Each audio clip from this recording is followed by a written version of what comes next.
بسم اللہ الرحمن الرحیم۔ السلام علیکم ورحمۃ اللہ وبرکاتہ۔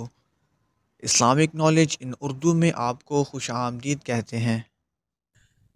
اس وقت پوری دنیا میں نئے عیسوی سال کی آمد ہے۔ نئے سال کی آمد کا جشن دنیا بھر میں بہت دھوم دھام سے منایا جاتا ہے۔ رقص و سرود اور شراب و کباب کی محفلیں سجائی جاتی ہیں۔ رنگا رنگ آتش بازی کا اہتمام ہوتا ہے۔ نوجوان لڑکیاں اپنے نامحرم اور اجنبی دوستوں کے ساتھ رات گھر سے باہر گزارتی ہیں۔ ملک کے مشہور مقامات پر جمع ہو کر سال نو کا استقبال ہوتا ہے۔ الیکٹرانک میڈیا پر ایسی تقریبات کو براہ راست دکھایا جاتا ہے۔ اہم شاہراہوں، بڑی پارکوں، شاپنگ پلازوں کو سجایا جاتا ہے اور بلند آواز سے میوزک بجا کر اظہار مسرت کیا جاتا ہے۔ مگر نئے سال کے جشن منانے کا یہ انداز کسی طور پر بھی شرعی یا اخلاقی تقاضوں پر پورا نہیں اترتا۔ اس کی جتنی مذمت کی جائے کم ہے۔ اس تمام تر صورتحال میں افسوسناک پہلو یہ ہے کہ یہود و نصارہ اور مشرکین کے ایسے تمام مذہبی اور معاشرتی تہوار مثلاً Christmas, Valentine Day, April Fool اور دیوالی وغیرہ کو مسلمان نوجوان لڑکے لڑکیاں بھی اسی اہتمام کے ساتھ منا رہے ہیں جس اہتمام اور ذوق و شوق کے ساتھ یہودی، عیسائی اور ہندو لوگ مناتے ہیں۔ بلکہ اسلامی ممالک میں بسنے اور مسلم گھرانے میں پیدا ہونے والے کئی پیدائشی مسلمان ان تہواروں کے سلسلے میں جس قدر اہتمام اور جوش و جذبے کا مظاہرہ کرتے دکھائی دیتے ہیں، ویسا جوش و جذبہ، ذوق و شوق اور اہتمام تو یہود و نصارہ اور ہندو بھی نہیں کرتے۔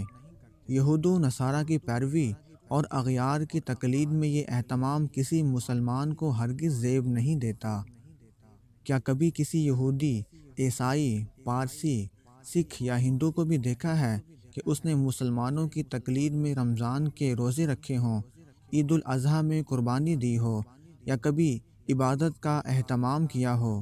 یقیناً نہیں دیکھا ہوگا، اور بالفرض اگر دیکھا بھی ہو تو تب بھی کسی مسلمان کے لیے یہ ہرگز جائز نہیں کہ وہ یہود و نصارہ کی پیروی کرے، جذبہ خیر سگالی اور مذہبی رواداری کے نام پر ان کے چرچ یا مندر یا گردوارے میں جائے، ان کے کرسمس کیک کاٹے، ان کی مورتیوں یا بتوں کو دودھ سے نہلائے، ان کے مذہبی تہوار میں شرکت کرے، ان سے دوستی اور دلی محبت کا دم بھرے اور راہ و رسم بڑھائے۔ اللہ تعالیٰ کا ارشاد ہے، یا ایہا الذین آمنوا لا تتخذوا الیہود والنصارى اولیاء، اے ایمان والو، یہود و نصارہ کو دوست مت بناؤ۔ یہود و نصارہ کے ساتھ دوستی کرنے والا اور اس کا دم بھرنے والا بھی انہی میں سے ہے۔ ارشاد باری تعالی ہے، وَمَن يَتَوَلَّهُم مِّنكُمْ فَإِنَّهُ مِنْهُمْ إِنَّ اللَّهَ لَا يَهْدِي الْقَوْمَ الظَّالِمِينَ۔ تم میں جو کوئی ان یہود و نصارہ سے دوستی رکھے گا وہ انہی میں سے ہوگا، یقیناً اللہ بے انصافوں کو راہ نہیں دیتا۔ لہٰذا یہود و نصارہ سے دوستی کرنے اور نئے سال کی آمد پر ان کی پیروی میں ہلا گلا کرنا، ہم میں سے ہر ایک کو اپنا اپنا احتساب کر لینا چاہیے کہ گزشتہ سال میں ہم نے کیا کھویا، کیا پایا، کیا میں نے اچھے اعمال کیے یا میرا پورا سال یوں ہی غفلت میں اور گناہوں میں اور اللہ اور اس کے رسول کی نافرمانی میں گزر گیا۔ ایک سال کا گزر جانا در حقیقت ہماری زندگی کا مزید کم ہونا ہے۔ ہم دن بدن موت سے قریب تر ہو رہے ہیں، لہٰذا ہم خود ہی بتائیں کہ سستی، غفلت اور اللہ اور اس کے رسول کی نافرمانی میں کم ہوتی ہے یا زیادہ ہوتی ہے۔ نادم و شرمندہ ہونے کی بجائے اس پر خوش ہونا اور مزید گناہوں کا ارتکاب کرنا کہاں کی عقل مندی ہے؟ لہٰذا عقل سلیم کا دامن تھامیے اور نئے سال کی آمد پر رات بھر عبادت و نوافل کا اہتمام کریں، اپنے گناہوں پر توبہ و استغفار کریں اور اپنی آئندہ زندگی کو اللہ اور اس کے رسول کی اطاعت میں گزارنے کا عہد کریں۔